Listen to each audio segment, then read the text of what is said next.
It's crazy, Stevie. Let's take it through. Should we take us through the first goal, the Mitrovic opener? Is there anything, for example, could Alexander-Arnold have done anything against him there? Well, I think, you know, when you have a player like Mitrovic, when the ball stood up at the far post... OK, well, this is a foul here on Henderson, yeah? Oh, no question. But they didn't bring it back, obviously. Yeah, absolutely. There's no question it's a foul. Referee doesn't give it, but then you still have to defend. You know, I guess we always talk about, you know, you stop it at source. So Robertson really has to try and stop the cross. After that, Mitrovic is going to be favourite with Alexander-Arnold on most full-backs in the Premier League. Here you see the foul on Henderson, it wasn't given. But you're not expecting Alexander-Arnold to just go and win that ball. Right. But what you're expecting is for him to put a strong challenge on that will make it difficult for Mitrovic to do what he wants to do. What he did was, he was weak and scared. He looked scared. He was not aggressive in the slightest.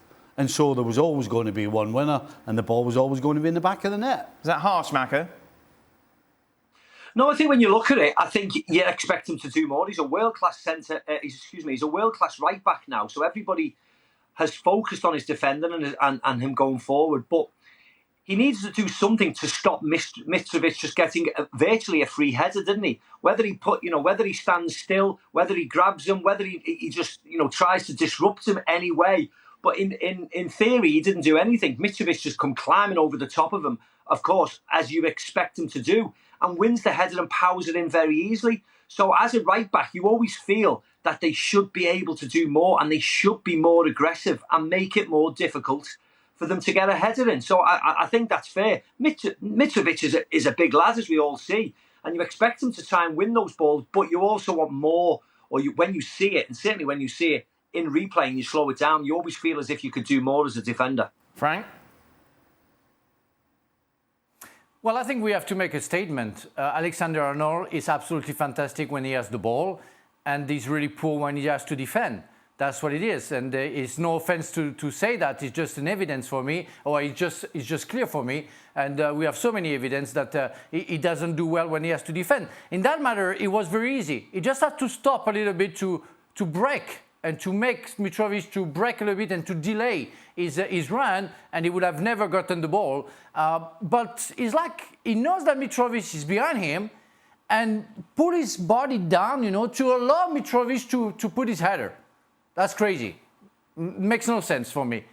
I don't understand. Maybe he's the only one who can explain what he wanted to do in that matter. Positives for Liverpool.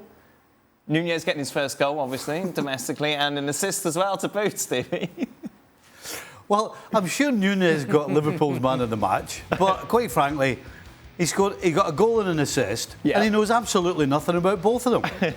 Because the first one, he completely misses the ball. It comes back off Tosin, hits him on the heel and goes in. And then the goal he sets up in inverted commas. There you go, look at that. And the one he sets up is a miscontrol, but it's still an assist. So he's got a goal and an assist and has no idea how it happened.